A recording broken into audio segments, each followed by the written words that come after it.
Bears linebacker Roquan Smith back in April addressed his satisfaction or lack thereof with his contract. Let's have a listen to what he said back then. Any thoughts about your contract? And can you tell us, have you hired an agent? Do you have an agent? Or? I think, like you said, it's personal at the end of the day. So all of that business is just more so my business and upstairs, and I'm confident that we'll get everything taken care of. How do you manage it as a player representing yourself? Like, how do you learn about, I guess, the business part, the agent part, stuff that an agent would typically do? How do you take that on as a player? Oh, that's so nice of you with that question he just asked. But like I said, it's all personal at the end of the day, and that's just what I'm focused on. My main focus is out there on the field and doing what I have to do to get better and bond better with my boys. Do you envision yourself here long term? When you think about your career, do you want to be here and expect to be here? Very well. Absolutely. Yeah, that's my plan. According to NFLPA records, Smith does not have an agent. He was represented when he did his rookie deal, and he reportedly will not be participating in training camp because he is not happy with his contract. He's entering the fifth and final year of his rookie contract.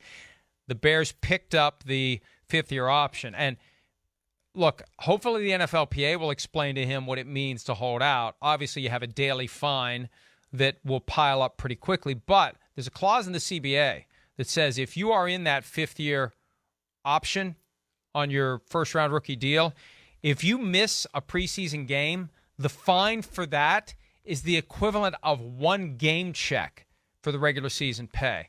I became aware of that 4 or 5 years ago when Khalil Mack just said to John Gruden and the Raiders, I'm not showing up at all. That was part of the risk he was taking in missing preseason games. But if Smith's going to hold out that deep into training camp, he needs to be aware that it's a pretty stiff fine if you start missing preseason games. And it's look, I'm a firm believer every player needs a good agent, not a bad agent, a good agent. Despite all of my things I've said today, you still need somebody who can get in there and negotiate that contract, who knows the market and who can properly guide you through this process and give you need an ally. If you're going to hold out, you need an ally. You need somebody in your corner. It's going to feel like you against the world if you're holding out and you're under contract. You need somebody who's going to help you through that rough spot of being the guy who goes against the trend and refuses to show up and work. Yeah. All right, listen, I'm never mad either. I wish he had an agent. We know that. We've discussed that thoroughly. All right. But he's grossly underpaid, and he's one of the best middle linebackers in football. He's phenomenal, and he's a car crash player. And when guys like that, I have no problem with them not going to training camp. Yeah, there's sacrifice there. But damn, training camp for a guy like that, it's brutal. It's physical. It's physical. Middle linebacker, I don't care what it is. If it's not a walkthrough, you're in the middle of the scrum and hitting every play, every down. So it's a brutal position. I understand it. He's not a real big guy. You know, sometimes these medium-sized linebackers, their careers don't last as long because, you know, their body starts to fail them. But, I mean, for me and my money, he's in this conversation right here with these guys right on the list. No doubt about it. In fact, I would say he's better than Bobby Wagner at this point of his career. But he's every bit up there with the Darius Leonards and the Fred Warners of the world, and he's being paid nowhere like that. Nowhere like that. You know, so Deion Jones being paid $14 million a year. Roquan Smith, in my money, is better than Deion Jones right now. So he has something to stand on, I think, legitimately, as far as wanting more money and wanting a long-term contract, especially when it comes to that position, Mike.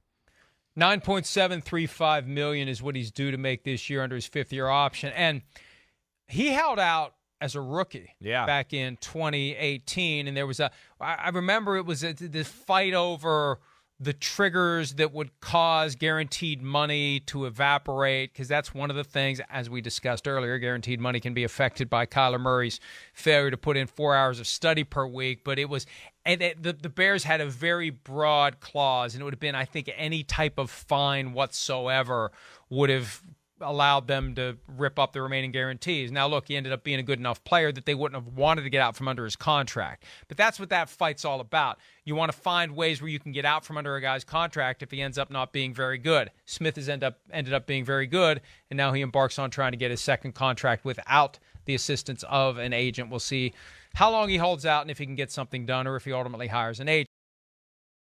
Hi, I'm Mike Tirico, and thanks for watching. Make sure to hit subscribe for the latest news and highlights. From NBC Sports.